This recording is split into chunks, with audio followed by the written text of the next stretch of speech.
दोस्तों, जो किसान मित्र खेतीबाड़ी करते हैं वो सब के सब गाय या भैंस या अन्य जानवर रखते हैं, पालते हैं। और वो जो गोबर देते हैं उस गोबर को ले जाके एक ढेर बना देते हैं, ढेर पे इकट्ठा कर देते हैं और उस ढेर को कुछ टाइम के बाद में उठा के अपने खेतों में डाल देते हैं। और किसान मित्र समझते हैं कि अपने खेतों में हमने तो गोबर की खाद डाल दी है, हमारे खेतों की मिट्टी सुधर जाएगी, उपजाऊ क्षमता बढ़ जाएगी, हमारी फसलें हरी भरी होंगी, पैदावार ज्यादा देंगी। लेकिन बिल्कुल भी ऐसा नहीं हो पाता है, उल्टा इसके विपरीत होता है। आपने खेतों में कितनी भी गोबर डाल दी है फिर भी उसकी पैदावार, मिट्टी का सुधार बिल्कुल नहीं हो पाता है। क्या आप जानते हैं ऐसा क्यों होता है? तो आज के वीडियो में मैं इसी टॉपिक पे पूरा डिस्कस करने वाला हूं कि गोबर नहीं डालना है, गोबर खाद डालनी है। गोबर से गोबर खाद कैसे बनानी है, इसमें क्या गलती करते हैं, उसमें क्या सुधार करना है, क्या कौन सी सावधानियों का आपको बर्ताव करना है। तो जय हिंद दोस्तों, मैं रघु त्यागी, आप देख रहे हैं रघु A to Z समाधान। चलिए आज जानते हैं इस टॉपिक पे पूरा डिटेल में। दोस्तों, हमारे चैनल को अभी तक सब्सक्राइब नहीं किया, सब्सक्राइब कर लें, वीडियो को लाइक और शेयर कर दें।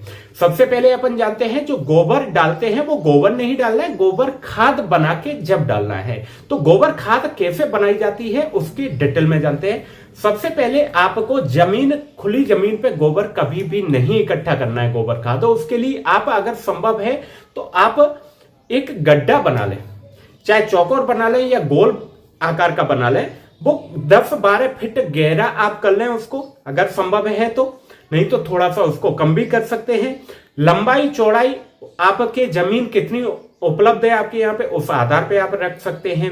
इस गड्ढे को हो सकता है आपकी क्षमता है तो इसको पक्का करवा दे, सीमेंटेड करवा दे, ज्यादा बढ़िया है, ठंडा रहेगा। अगर सीमेंटेड नहीं करवाते हैं तो प्लास्टिक की त्रिपाल, व्हाइट कलर की या फिर ग्रीन कलर की या फिर नीले कलर की मोटी वाली त्रिपाल इसमें बिछा दे। उसके बाद में फिर गोबर की परत आप लगाना चालू कर दे। गोबर कैसे इसमें इकट्ठा करना है? रोजाना का गोबर आप लाके पतला पतला, जैसे आज यहां पे डाल दिया, कल यहां डालना है, परसों यहां, एक ही जगह पे ऊंचा ढेर नहीं बना के चलना है। ऐसे पूरे पे बारी बारी से आपने पूरा बना के तैयार कर दिया। उसके बाद में फिर आपका जो भैंसों का रोज जो पेशाब करती हैं उसको वेस्टेज नहीं जाने देना है। वहां पे आप एक स्लिप बना के एक ड्रम वगैरह रख दें जिसमें रोजाना का पेशाब बह के और जाके उस ड्रम में इकट्ठा हो जाया करे। जैसे ही आपकी परत बन गई है 8-10 दिन में, उस पेशाब को लाके इस पे पूरे पे फैला देना है आपको। और फिर जो भी घरों में सब्जी बनती है उसका कचरा जो बनता है, भैंसों के नीचे जो बिछावन होती है उसको इकट्ठा करते हुए आपको 8-10 दिन में जो परत बन जाती है उसके ऊपर उसको फैला देना है अच्छे से। इसके बाद फिर आपको क्या करना है, फिर दोबारा से गोबर डालना चालू कर देना है। ऐसे आपको परत बनाते जाना है। इसके बाद में आपने 4 महीने 6 महीने की परत स्टार्ट हो गई, ऊंची बन गई है। उसके बाद में फिर आपको क्या करना है, जैसे ही बारिश का टाइम आ जाए, बारिश का सीजन आ जाए, उस टाइम पे आपको एक लिक्विड घोल तैयार करना है। उसमें क्या लेना है, आपको गौमूत्र लेना है 50 लीटर और 40 से 50 लीटर रखी हुई पुरानी छाछ लेनी है आपको। वहीं पे 10 किलो आपको गुड़ लेना है। गुड़ जितना ज्यादा पुराना होगा, काला होगा, जिसको गाय भैंस नहीं खाती, इंसान नहीं खाते हैं, बिल्कुल पुराना गुड़ हो, उसको लेना है 8 से 10 किलो।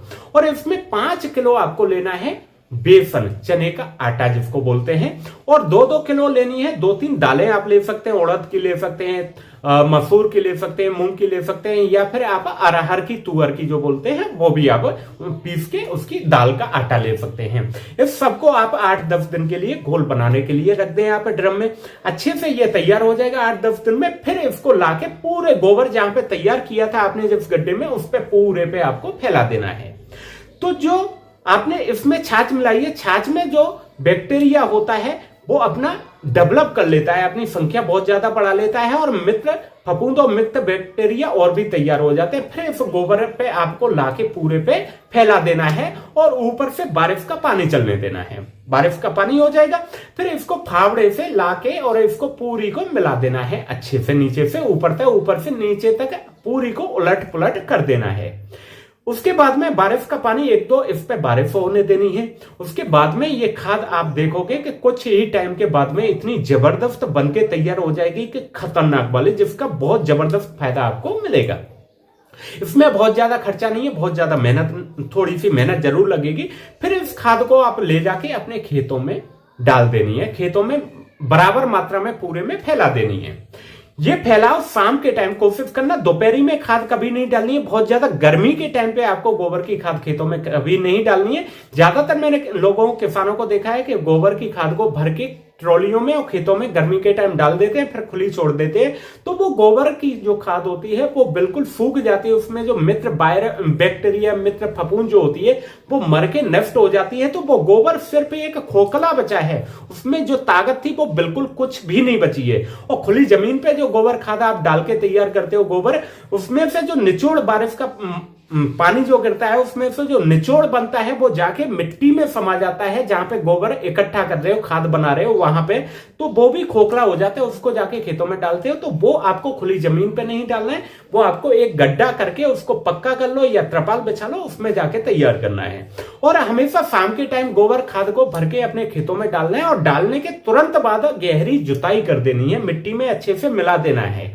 और उसके बाद अगर बारिश हो जाती है तो ठीक है, बारिश से वो पूरी गोबर के ऊपर जो रहेंगे वो पानी से नीचे मिल जाएगा अच्छे से मिट्टी में। बारिश नहीं होती है तो आप उस खेत की सिंचाई कर दें गोबर की खाद डाल के जुताई करने के तुरंत बाद। इससे ये करना है क्योंकि जो उसमें मित्र फफूंद, मित्र बैक्टीरिया, मित्र कीट जो होंगे वो पानी से अपनी संख्या डेवलप कर लेंगे, ऊपर मिट्टी के नहीं रह पाएंगे, वो नीचे चले जाएंगे और वो नीचे जाके अपनी मिट्टी में जो भी खराबी है उसको सुधार देंगे। मिट्टी में जो नुकसान करने वाली फंगल है, फफूंद है, मित्र कीट है, उसको जाके नष्ट कर देंगे, खत्म कर देंगे। तो मिट्टी एक तरह से पूरी तरह रिफ्रेश हो जाती है, मिट्टी में नई जान आ जाती है, नई ताकत आ जाती है। अगर ऐसा करते हैं तो आप देखेंगे कि आपको केमिकल खाद देने की जरूरत बहुत कम पड़ेगी, आपकी खेती बाड़ी हरी भरी हो जाएगी, मिट्टी की संरचना सुधर जाएगी, मिट्टी का पीएच सुधर जाएगा, मिट्टी में पानी जल को झेलने की क्षमता बढ़ जाएगी, जल निकास की आवश्यकता आपको बहुत ज्यादा नहीं पड़ेगी, मिट्टी के रोम छिद्र खुल जाएंगे।